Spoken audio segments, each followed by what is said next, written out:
So, good evening. Welcome. It is December 17th, and this is a meeting of the Bicyclist and Pedestrian Advisory Commission here at the City of Urbana. It's 7 p.m., and so we're going to get started first with a roll call of everybody who's here. I don't know, Sue, do you want to go first and introduce yourself? Susan Jones. Great. Brad Bennett from the Engineering Division. I'm Brandon Bowersox-Johnson, the chair. Cynthia Boyle. Carrie Brown-Pass. And Fami's our secretary tonight. We have a few staff as well. Good evening, and I know if a few other board members trickle in here, that'll be great. I know it's pretty cold and slick out there. We do have a quorum, so we are going to proceed. Does somebody first want to make a motion to approve tonight's agenda so that we proceed with the agenda that was distributed? I'll make a motion to approve the agenda. Is there a second? Okay. A motion. I did have I did have a note from Audrey, an email this afternoon that stated the minutes. I accidentally recorded her as being absent from the last meeting. She was actually present. She was So present. I'll make that correction. Okay, when we get to minutes, great, we'll correct that. Yeah, Sue, do you have any extra paper copies, Fami, of tonight's agenda? Oh, perfect, okay, I think Sue would like one. Anybody else want a paper copy? Okay, great, we'll get one for you, Sue. All those in favor of the agenda, please say aye. Aye. Anyone opposed? Okay, we will proceed. So we have minutes from the October meeting that were distributed. And yes, Audrey did point out we had that listed wrong. She was present. Were there any other corrections or questions about the October minutes that were emailed out? Okay, does someone want to make a motion to approve the October minutes? I'll make a motion. Okay, so moved. I'll second. And in a second, all those in favor? Oh, yeah, Question. Cynthia. Is it possible to post the presentation that I gave on our portion of the website so the public can? Yeah. Okay. Can you send it to me as a PDF document? Sure. Because we can't post PowerPoint, but if Yeah, it's a no, PDF document. Yeah, it's okay. But yeah, we'd be glad to post that. We'll post it with the meeting minutes. Okay, great. Any other comments on the minutes? Okay, so the motion is to approve them with the correction about Audrey being present. All those in favor, please say aye. Aye. Anyone opposed? Okay. Okay, great. That carries. The minutes from October are approved. So we're going to move in. I don't think there's anybody here for public input, unless, Craig, you are here to speak to us tonight. Okay. We will move into old business first. We have, under old business, an update and pictures of the Safe Routes to School project, as well as the Main Street bike lanes. And Brad has put together some photos of this. Yeah, I just want to give you a quick update on the Safe Routes to School project and the Main Street project. We'll talk about Main Street first. The project is what I would call substantially complete.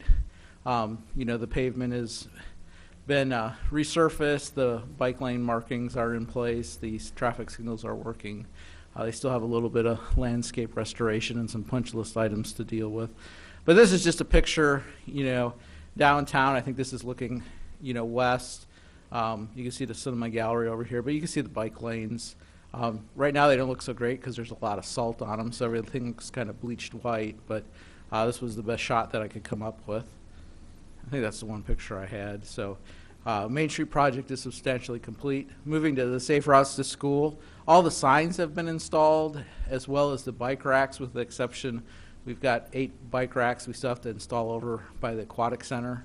We have to pour a concrete pad for that, and the school doesn't want us working on the premises while school's in session. So actually, I believe this week and over next week, while the students are on break, we're actually going to get in there and get the pad poured and get the bike racks installed. So we've just been waiting on that, and that'll close out that project. But this is just an example of the bike route sign. This is, I think, over by Carl Hospital. You can see, we do have the bike route designation sign as well as some directional arrows. Now, at this point, we don't actually have destination signage. We can add that in the future as we figure out what would be the appropriate destination. But it does, at least give you some directional arrows as far as which way the bike routes go.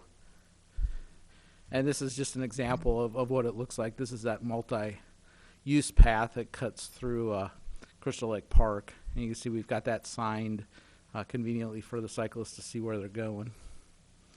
This is an example of the bike racks. You can see they still haven't removed the old nasty rack behind it, but you can see, our new inverted U style bike racks that were installed. Unfortunately, the concrete pad is covered up by snow, but they are all on a new concrete pad with plenty of room to accommodate any bicyclists there. I think this one was over at Thomas Paine is where I took the picture for this one. But we have installed them at Prairie, Thomas Paine, Flossie Wiley, Yankee Ridge, and over at the middle school as well. And this is an example. We finally did get the signage up. This is that shared bike parking lane over on Anderson, so you can kind of see what it looks like with the white stripe and finally the bike route signs. Hopefully that'll provide some clarity for anyone that has a motorist out there or a cyclist that has a question on what it is. Now that there's a bike route on it, maybe it'll be a little more obvious that it is a shared bike parking lane. I think that covers all the pictures that I had. So are there any questions about the Safe Routes to School or Main Street projects? Cynthia. Craig and I chatted last week about snow removal for the new infrastructure, and I thought it might be helpful for us to share that information here that there's less than 2 inches of snow. The city only puts down chemicals. That doesn't work on the bike lanes, and so then they go back and do something. So I wondered if you guys could sort of share that information so the public knows what's happening with how that's handled. Sure. And I don't know, Craig, if you want to come up and present that.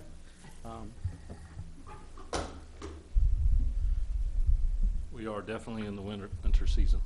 Yeah, real quick. As we talked about, when it's less than 2 inches of snow, we put down, Public Works puts down a salt water mix, and it's tire action that helps that process where it melts the snow. The bike lanes don't have enough tire action.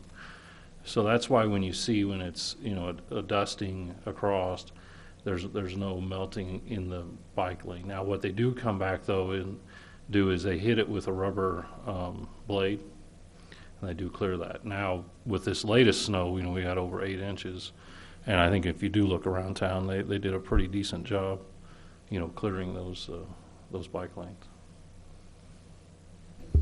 I mean, it's still the reality that, like, the cars are going to make it go away a whole lot better than a bike will. So it's not, and frankly, anybody who's biking in this is going to be more comfortable. They're going to be more adaptable than somebody, than the average biker. Right. Yeah. I would think so too. Yeah. So thank you for your efforts. Yeah. Definitely. Cynthia? Yeah, I sent Craig my notes from a session I attended at the conference last September on snow removal. And there were people from Canada and Boulder and I forget where else who talked about how they manage snow removal for bicycle infrastructure. It was very interesting. I could certainly, it would certainly be possible to share it with the other members of the commission. In places like Boulder, they have a designated budget line for snow removal for that infrastructure. And so something that we might want to keep in mind. Now is not going to be a good time to talk with the city about expanding funding, but as we look to the future and better days ahead, we probably ought to talk about ways and recommend ways that we would like to see that handled when we have the ability to provide additional services. And so that walking and biking are possible in the winter to the same degree that they are the rest of the year. Mm-hmm. There are still more people bicycling now than I have seen many winters, so I think the infrastructure has supported and encouraged people. Mm-hmm. Yeah. I had a question on Main Street about the pedestrian push-button activated crosswalk signal timing. I've noticed that downtown, when you're a pedestrian trying to cross, if you don't actually push the button, if you just try to stand there and wait, you never get the walk signal. You always get the orange hand or whatever that says don't walk. And if you then realize that and push it, you still have to kind of wait a whole cycle to get a walk signal. Mm-hmm. And I know sometimes and it is a much longer signal than the old traffic lights and the old way it worked there. I know sometimes we hear from the public about that, about like how can we make signals always have a walk signal for peds, or always let you, if you push the button, get right into a ped cycle. Have you all heard other feedback about it? Do you have a sense of whether it's possible to tweak that, or was there a reason that the whole coordinated timing had to work that way? Well, when we went from 4 lanes to 3 lanes, part of that component was basically coordination along Main. That was the only way that we could really get it to work. So what we've heard about more than anything is delay on the side streets from vehicles. That's what we've received a lot of complaints on that. It's an ongoing iterative process that the guys are working through to tweak the signals, to get that delay down.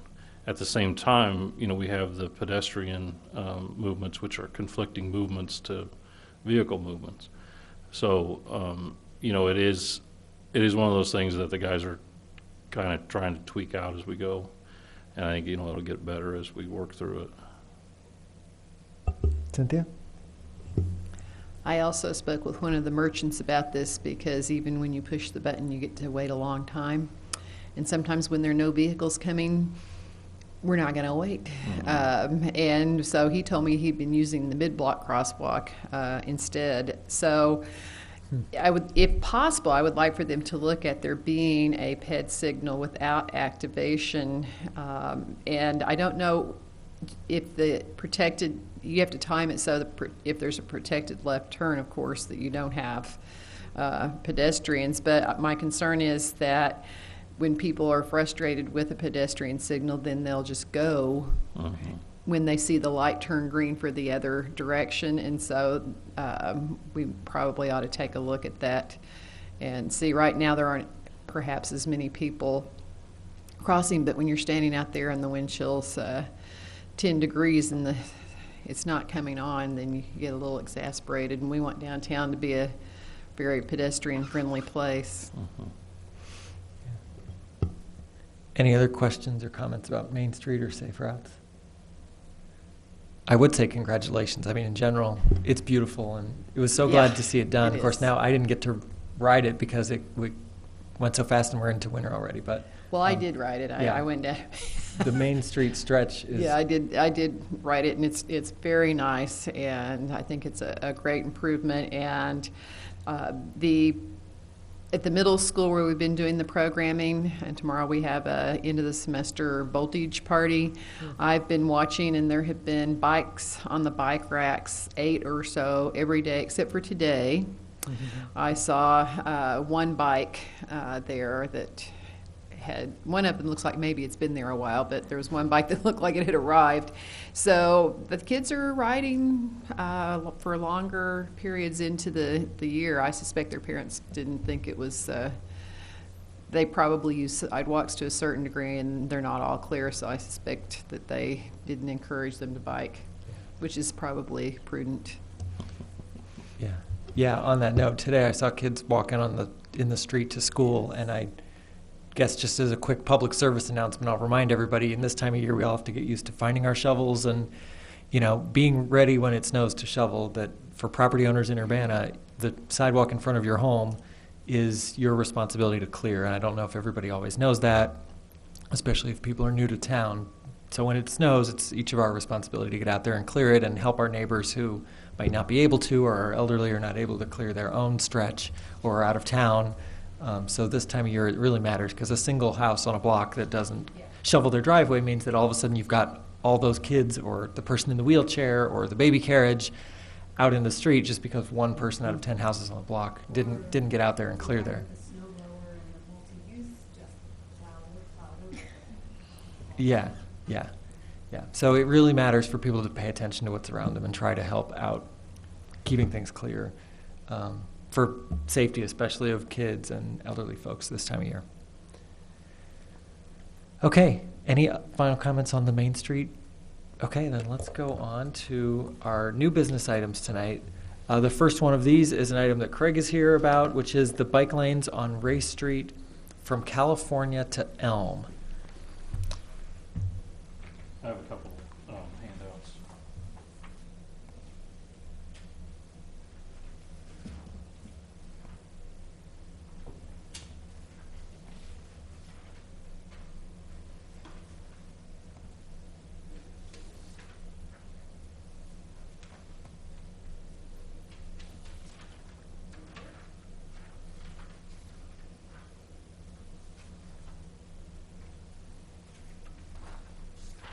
Great, thanks.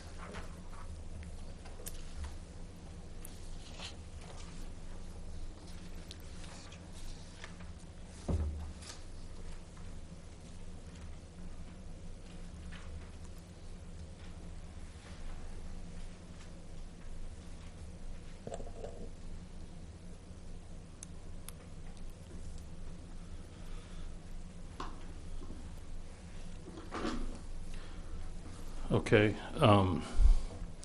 As some of you may not know, I'm Craig Schunkweiler. I'm an engineer in the engineering division with Public Works. And what we wanted to do was come and talk to you about two bike lane projects that we have in the works. One is the Ray Street project, and the other one is the Broadway Avenue project. I want to talk about Ray Street first. We'll just kind of go through the listing there. And I want to pull up Google Maps, which, by the way, is a fantastic resource. Yeah. If we can get it up. Yeah. Yeah, if I can get on.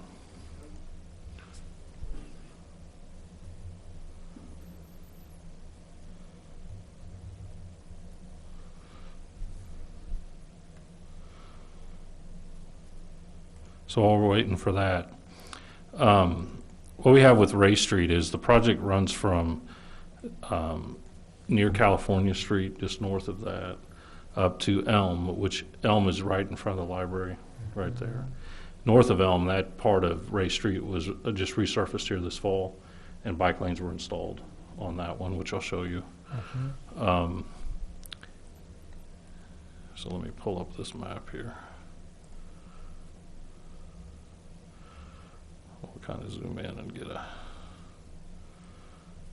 sense of where we're at.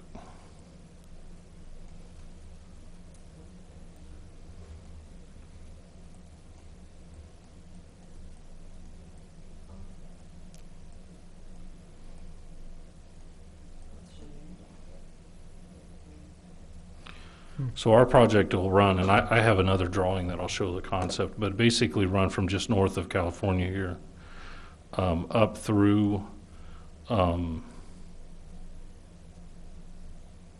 I'm not on the right place. Looks different. Right. We have Illinois here, and then High, and then Green, and then Elm. So it's a pretty long stretch. I mean, it's about a quarter of a mile long. The bicycle master plan identified bike lanes on this stretch of pavement. We are not removing parking, so because of that, we don't have to take this to city council.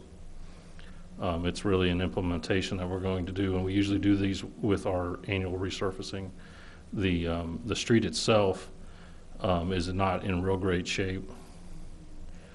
Let's see if we can pull this up. Oh, doesn't look like I can. Yeah, it's saying I have to get the latest. Okay. Okay. Well, so anyway, basically the pavement's not in real good shape. So we have to resurface the road, and when we do that, we're going to install the bike lanes. So Ray Street is a minor major collector. Some parts of it is minor. The part to the north between Green and Elm is a major collector. Basically, if you look at it on the functional classification, as you go from a local road, you go to a collector street, and you go to an arterial street. That's basically how we classify streets in an order of importance of movement of traffic. The ADT, or the average daily traffic on this section, is about 5,400. Interestingly enough, when I did my research in the early 90s, it was about double that. Wow. So it's really decreased through time, probably a lot to do with Lincoln Square and the changes within the demographics there.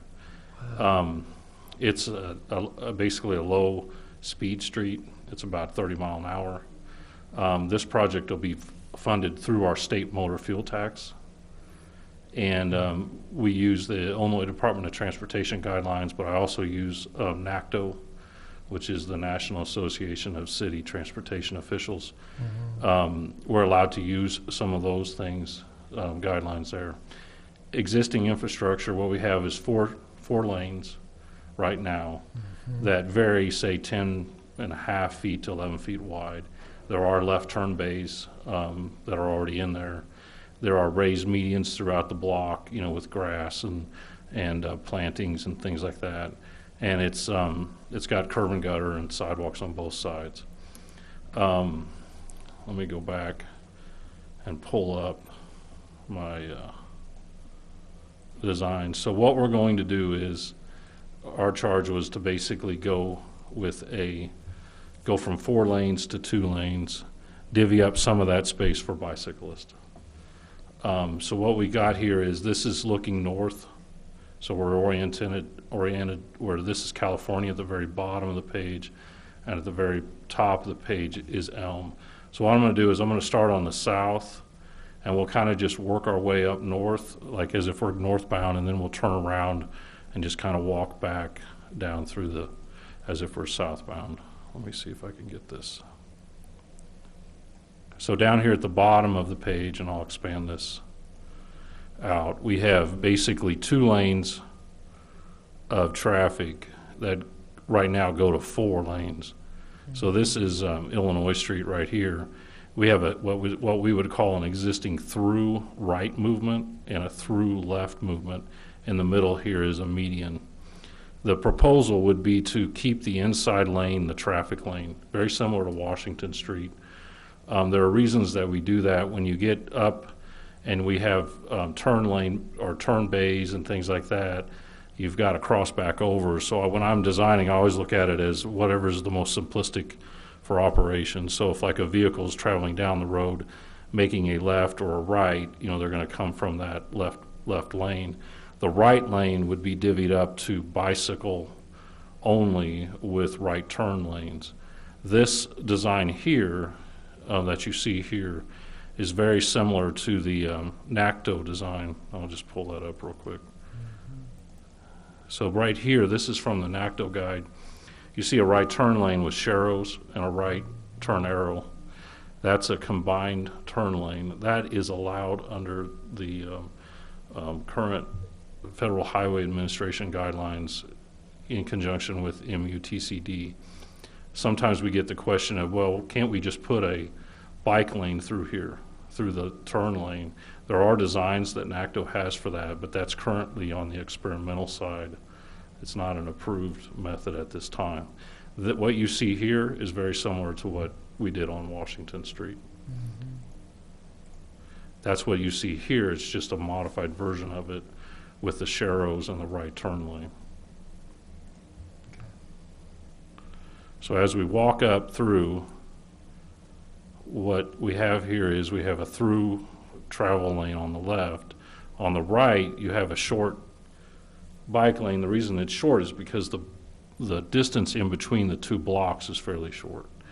Now, one option to consider here is we have a dash line, and this is the 100-foot dash that we've kind of decided to go with. We used to go with a 50-foot dash, which was viewed as too short.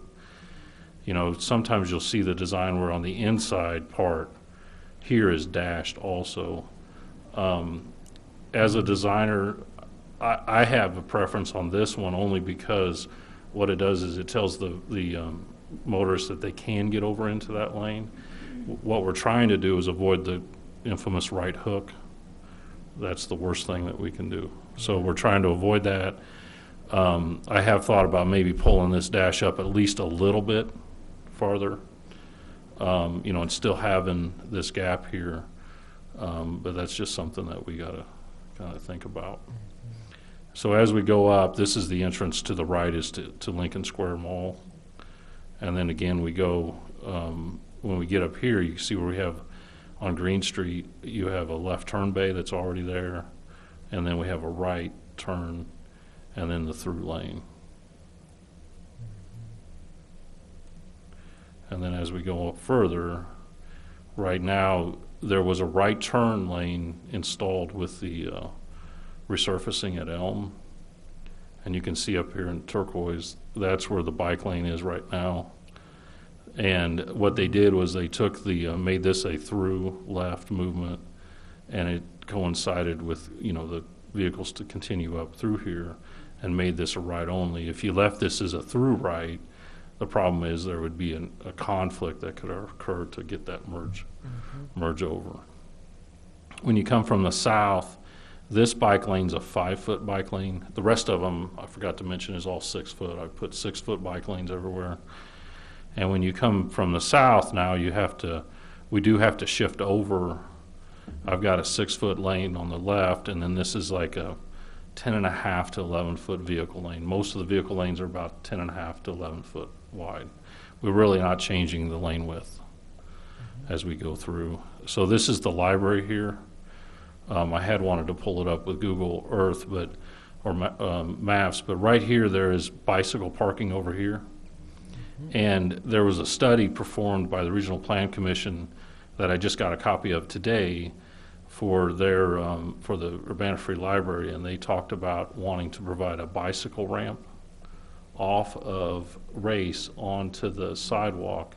That's something I have to look at. Before I came here tonight, I walked down. It's really tight. I don't know how I can get it to fit, but that's part of my charge, is to kind of figure that out.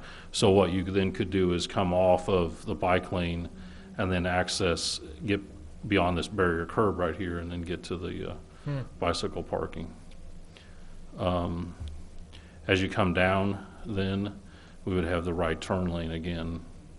And this movement here is a fairly heavy movement, this right turn movement across. That's also a fairly heavy bus movement, a moderate bus movement, I guess I would say. And as we come along through here, again, we have the bike lanes right adjacent to the travel lane. On Washington Street, as Cynthia mentioned about the snow removal, I noticed when the crews plowed, they were able to get over into that area, and then they left the buffer, really unplowed.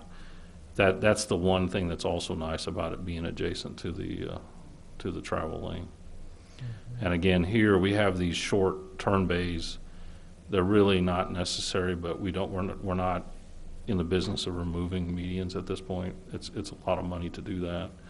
And then, of course, if the hotel business picks up, there may be a need to keep that. So that's why you see that in here. So as you come down through, and again, now we're at Illinois again, we'd have a left turn lane, a through, and then a right through here. And then we would go down and transition. Well, now we wouldn't be from 2 to 4, or from 2 to 1. We would be from 1, and it just stays all the way through. And then we lose the bike lane as we go down. One thing to note is on the Illinois in the future, there would be this similar configuration at some point. That, in essence, is the concept here at this point. The status of the project is in the design phase. We're trying to get this and Broadway, and we're going to do Illinois from Orchard to Race here also, as far as our resurfacing. That really needs it. We're going to do Washington down by the high school on the north end. We're going to do that. We're also going to do a section of Busey and Iowa and Kohler over in the Woona neighborhood. We're going to do those two, and we're going to bundle all those together and bid those out, hopefully at like say early spring, and then do all the work in the summer. Great. Any questions about this segment? Yeah, Cynthia. Well, mostly comments. I would like to say that I think that the combination of the right turn and Sharrow Lane may be helpful in getting more bicyclists to move to the left side of the lane. I all too frequently see bicyclists making left turns from the right side of the street out of bike lanes. It doesn't seem to matter what the infrastructure is. They make left turns from the right side of the roadway in front of vehicles, which is a terrifying sight to witness. And so having this, I think, will help move people toward better lane positioning. So one thing that would be very interesting is if perhaps there's a student group on campus that wants a project on, roadway behavior, or wherever we could get it done. It would be really nice if someone could do some observational analysis on Washington to see this spring what's happening there, so that we have a little more data for discussing with people who don't bicycle and think that it's not safe. So I think that might be helpful. The other comment I will add is that for locations where we have bus traffic next to a bike lane, we should try to have an 11-foot lane whenever possible because of the mirrors.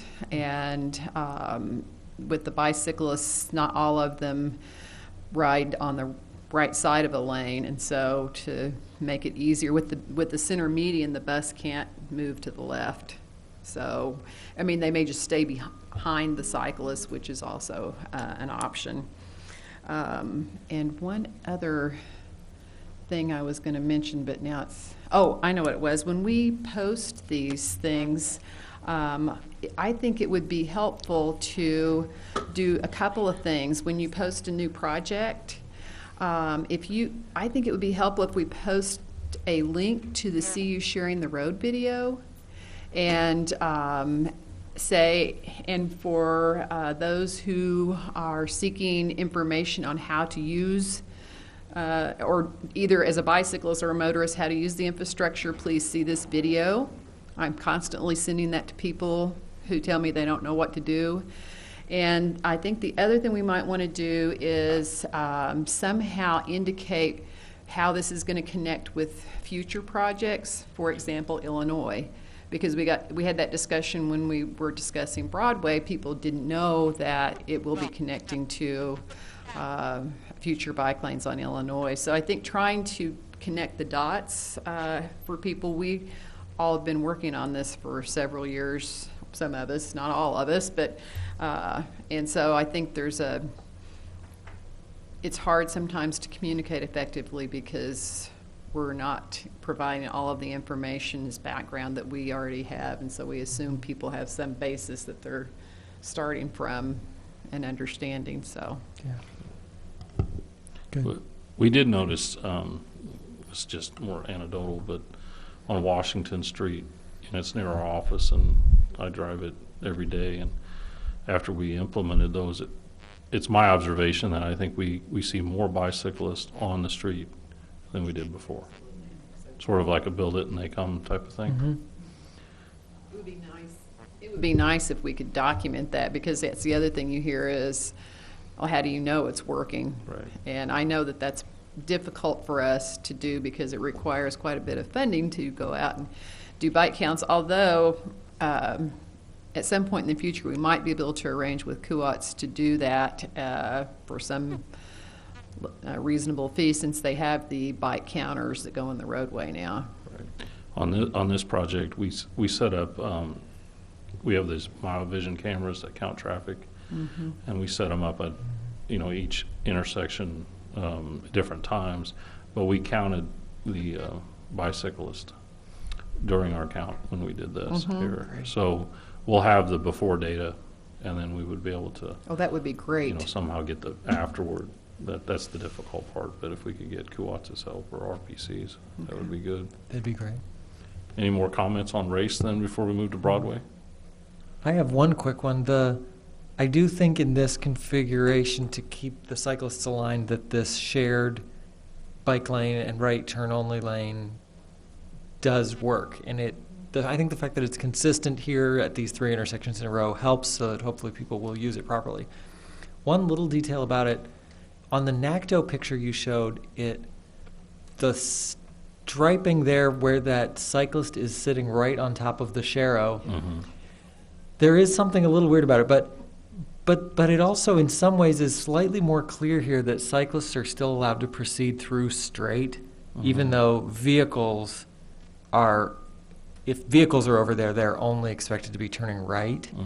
Whereas the way we have it in the design here you showed, yeah, because they're kind of all lined up, it's like I see a Sharrow, so I'm like, oh, I'm a bike, I'm in the right place. But then the fact that the last painted stencil I would bike over is the right arrow, and that right arrow only goes right and doesn't have a forward.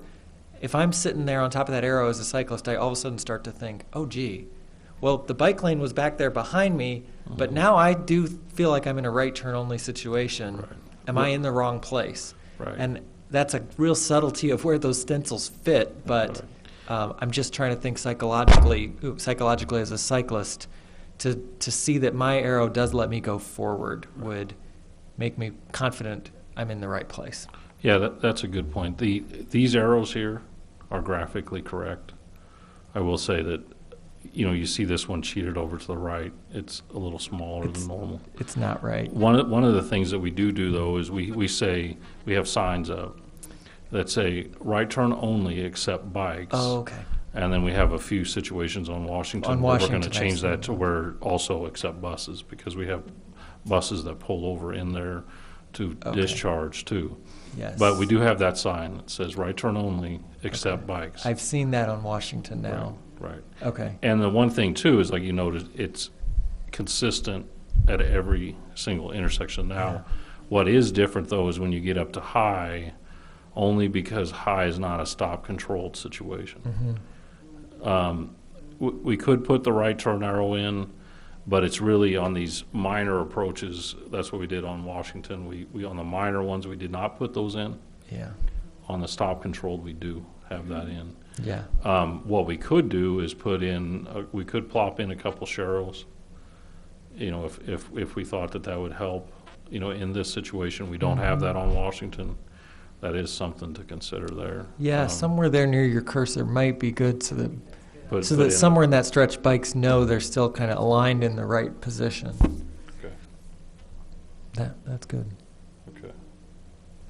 All right, are we ready to move on to Broadway then? Yeah, this one looks exciting. Let's move on to the next segment here, Broadway Avenue. Okay. So with Broadway, this project is a little bit different than Race, and what separates it out is basically the fact that we're having to remove parking. There was some opposition from the neighborhood in doing so. I have a caveat in here on the notes that basically say something to the effect of it's per city council approval.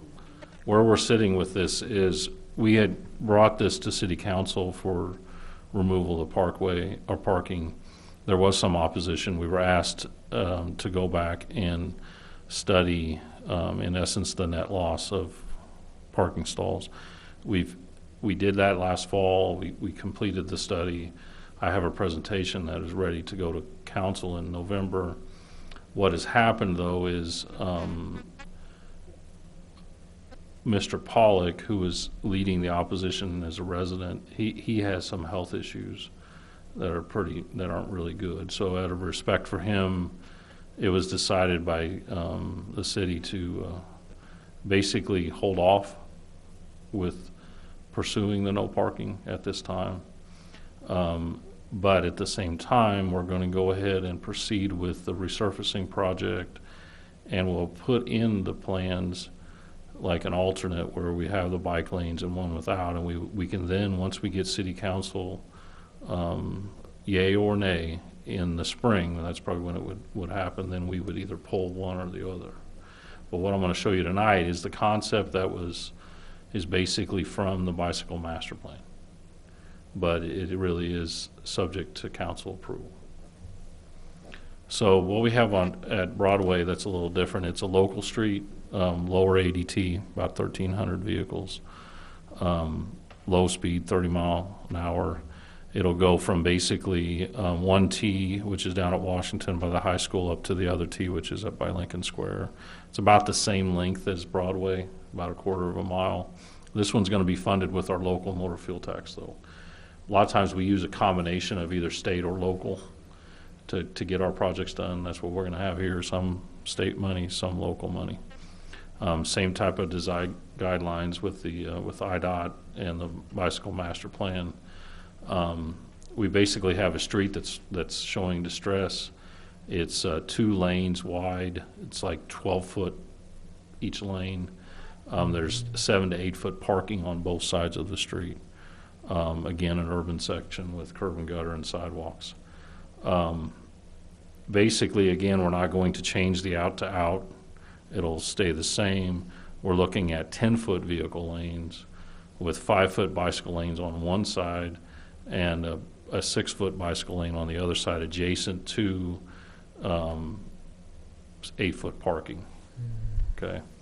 So the wider bike lane is Yeah, the one on next one- to the parking. Yeah, yes. So that was one of the, I'll slide down here to the bottom. We have to divvy up space.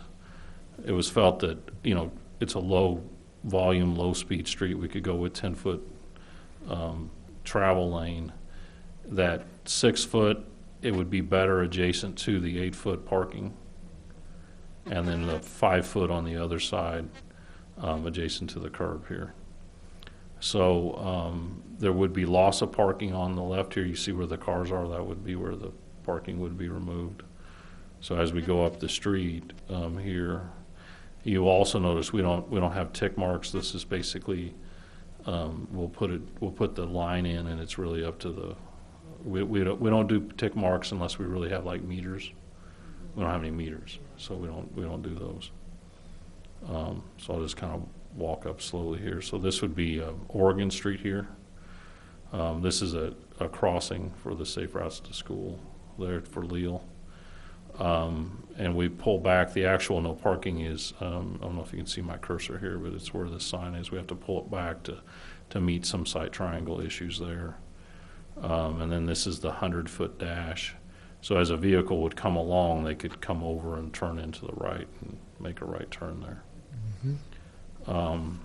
This one I added the puppy tracks right here just to get the vehicle over into the proper, the location there. In between Oregon and California, there's really not that much parking, just a few stalls, through this zone. Up at California, we have to get back over. There's a median up to the north here at Illinois, and then we kind of sweep back over. So that's basically the concept on Broadway. If it doesn't go through, if council doesn't want to do it, it would probably be we would keep parking. It would be sharrows with bike route signs. Mm-hmm. Okay. Any questions about Broadway? I did attend the city council meeting where this was discussed, and one point of information that I would like to have raised at any discussion of this is that the city is not required to provide on-street parking for rental property. A number of landlords came forward and made statements to the effect that the city had to provide parking for their tenants because they had no on-site parking. And no one said, actually, that's not the city's responsibility. Mm-hmm. And whatever the city's decision is, I still think that point should be made, and whether they put in sharrows or bike lanes. It is not the city's job. The roadways are for mobility and transportation. They were not built to provide parking for rental property in particular. Yeah. So noted. Yes. Any questions then? In terms of connectivity with other bike lanes, if this does become bike lane, here on Illinois, on the north end of it, of the project, this will someday become bike lanes whenever resurfacing happens here. Right. On the south end at Washington, if I'm remembering right, it's just a bike route. I mean, That's it's correct. Washington is in the network, but there's no on-street facilities in particular That's right. because Washington is maybe too narrow to keep that going. That's exactly correct. Okay. Could there be sharrows? Yeah, there could be sharrows. Yeah. Because I think for the people who are in the bike lane on the east side of Vine, if they saw the sharrows and the bike route signs, then I think that would help guide them toward the route. Mm-hmm. Mm-hmm. Yeah. Right. You know, when we're all said and done, you know, a student could leave the high school, theoretically ride on bike lanes all the way up through downtown Mm-hmm. if these get installed Yeah. and the Illinois one and race are installed. Yeah. Yeah, and then with race, they could get even the whole way up to university. Right. Right. Yeah. Okay. Well, maybe let the timeline on this one is longer. I know it's really up to city council to say whether it's this way or the other way. If you all, whenever it is coming, want to send a notice to BPAC members, just so we're aware of the status of the project as it goes, I think people would be curious to follow it. And until then, we'll sort of wait and see. Maybe one other thing I will mention, I do know, because I'm on the steering committee for the Bike Master Plan update process, I mean, I do know just in theoretical conversations that this segment was one that was brought up between the steering committee and the consultants doing the project, and in talking about other new kinds of designs that aren't even in our current plan, things like mini roundabouts or the kind of neighborhood streets where you discourage through car traffic and try to encourage biking in the street and whatnot. People said, well, gee, maybe this segment needs just a totally different kind of treatment, that sort of urban greenway treatment or something that is not a treatment we've even had in the past. And who knows whether it'll even end up in the plan in the future. We're just very early in the bike master planning process. But I guess if the bike lanes don't end up happening here, there's probably many more discussions that will happen over the coming year or so about what kind of treatment is the right one here and evaluating the future of this segment. So time will tell. Any other comments on this one? Okay, then our last new business item tonight is some updates on appointments to BPAC. And the first of which is Craig is officially joining BPAC and replacing Brad after, a couple good years we've had you here. Yeah, we were actually just talking, I think it's been about 2.5 years since Okay. Jennifer left. Now, I'll give you a little background, too. With Gail retiring, both Craig and I got promoted to assistant city engineer, so we're kind of in the process of reorganizing the engineering division and kind of reassigning some duties. And with Craig, with his transportation background, I think is a much better fit for BPAC. So I'm glad to turn it over to his capable hands, and I think he'll do a really great job. So that's a little bit of background why the changes. I'll still be around with the city, but I'll be doing more of the drainage development stuff. Right. That is going to be a full-time job with everything happening there on stormwater. So, well, congratulations to both of you. I was really excited to hear that the kind of succession planning in public works went so well, and that we got some great folks stepping up to new things. Thank you. And there's a bullet point in our agenda too about a new U of I representative. We heard from Amelia that because she doesn't work with, people probably know, I think she might have mentioned last month that she's working now with the National League of Bicyclists, League of American Bicyclists, LAB, with LAB in Washington, D.C., but she still is an Urbana resident, and so she had contacted me and said, I'm not officially the U of I's representative anymore, but I would be willing to serve on the commission still when I'm back in Urbana.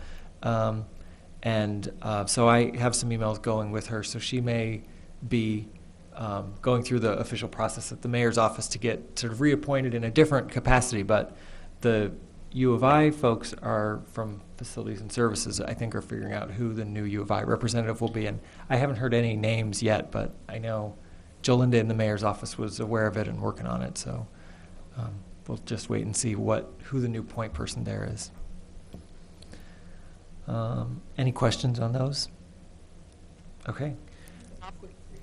Yeah. I have a quick request. I was going to request that in the future, if any of the projects that we are working on are going to go to the Traffic Commission, could you also let us know?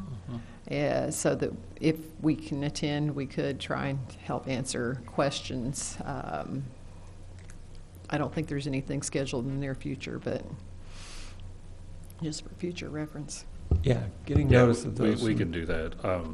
I have started to attend all those meetings, and when Joe Smith retires in the middle of next year, I'll be on that commission as well. Okay, So- great.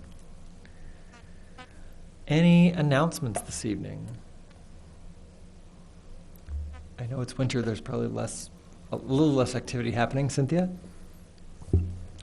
Well, you brought up the timely topic of snow removal, and CU Safe Routes to School project does have a grant that goes through the end of the fiscal year.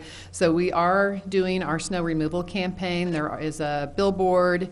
There will be an electronic billboard. There are bus boards, and we have yard signs. If anyone would like a yard sign, you can go to our website and request one.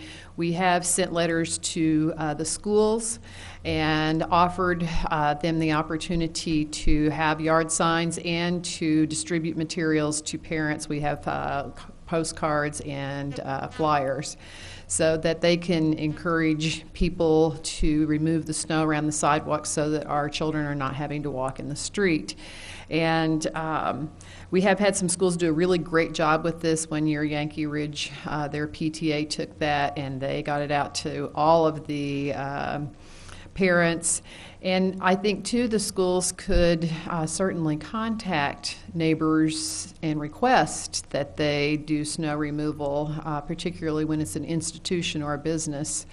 And also thank people who have removed the snow so that the children are safe. So I think we need to make sure that we thank people who are doing that and encourage people who perhaps have not thought about the fact that we're endangering children and other pedestrians who need to be able to walk when we don't remove the snow. So, and I know there is an issue for people who remove the snow and the snowplows come by and there's a mountain then on the ramp. And so I think one thing that's helpful is I think the city has on their website their snow removal system. And so you would get a general idea of when they are going to be doing your street, perhaps, and then maybe you could plan to wait on the ramp area or whatever you want to do to try and get that cleared. And I know I have seen a number of people who are clearly taking their snow removal equipment and running it down an entire block for their neighbors because, of course, when you do it with that, you have a very straight line. And when you're out there with a shovel, it doesn't look that way. So I really, really appreciate the people who are using their equipment to provide safe access. I want to applaud them for that. Somebody did Race Street, or my friends that live on the corner of Oregon and Race, they said they're older, almost, just old enough so they don't want to. Yeah. And it was just really nice that somebody had just gone through and done the whole thing so kids could get to Leo. Yeah. On Nevada, yeah. Yeah, that's great. It's really helpful, and it really matters, especially for kids walking to school. Good. So if people want one of those yard signs that supports this campaign, they can go on the CU Safe Routes to Schools website and just sign up. That's great. Any other announcements? I had a really quick one just to run by people. I heard from Bill Brown, the city council member in Ward 4, who is working with the other city council members on the city goals document. And he mentioned to me that in the city goals that the city council is putting together, they did have mention of an official city goal being to keep working on the Bike Master Plan update and to also look to seek the next highest designation in the Bike Friendly Community Program. There wasn't anything about the pedestrian master planning efforts, and so I I mentioned to him that he might want to consider adding that, because that's been an effort that's been started at least. And I know with all the staff changes, it may be delayed a little bit, but I wondered from this group, is there anything else underway reflecting ped or bike friendliness that it makes sense so that we're all in alignment? Yeah, and I apologize, I forgot to report this earlier, but we do have good news. The Champaign Regional Planning Commission actually got a grant from DOT to do a survey of all the sidewalks in the Champaign-Urbana urbanized area, which is very exciting. It was part of our ADA transition plan. If you remember back, I think we presented that a year or two ago, that we were supposed to go out and do a survey of the ramps. Well, they actually got a grant to not only do the survey of all the ramps and determine the ADA compliance of those ramps, but also to check the condition of the sidewalks and check those for ADA compliance too. So, over the next 12 to 18 months, they'll be out doing the survey and preparing the results. So we should get in a great data source of what the condition of our existing sidewalks and ramps are. That should help us be able to sort and prioritize what repairs and improvements that we make to make us a more pedestrian friendly community. That is great. Yeah, and I think in general, though, that sort of pedestrian effort, somehow they should mention it briefly, even in a short phrase in the city goals, because we've worked so many years on bike stuff and have this bike master plan and all that, but I know ped is equally important, and probably more important. More people are pedestrians in any given day than are on bikes, and it's good to see that we're doing a lot of planning in the ped area. So, I did have one other thing I want to mention real quick. Rebecca Bird is left. She's taken a position in England. I thought I just mentioned that. And just to introduce Jeff and Rebecca, who will be filling in for Rebecca Bird, if you guys want to introduce yourself. I know some people are familiar with Rebecca from the Safe Routes to School. But wait, yeah, welcome. Say hello here real quick. Jeff? I'm Jeff Angstrom. I'm a planner. I'm currently the only planner we have. And you're feeling the workload, aren't you? Yes. Just to put in a plug, we do have a position open for a planner. If you know any, please go to our website and fill out the application. Great. And in terms of my background, I do walk to work every day, so I am a pedestrian and advocate. Mm-hmm. Great. Rebecca? Welcome. Hi, I'm Rebecca Nathanson. I'm a planning intern at the City of Urbana right now, and I've also done a lot of Safe Routes to School work for a year. So I walk to work, bike a lot, so familiar with using the infrastructure and also the planning of incentive programming and enforcement around it. So. Great, wonderful. It's great to have you aboard. Yeah, and it's a good collaboration between Public Works and the planners in community development, because all of this is kind of interdisciplinary, and so we're glad to have you here. Great.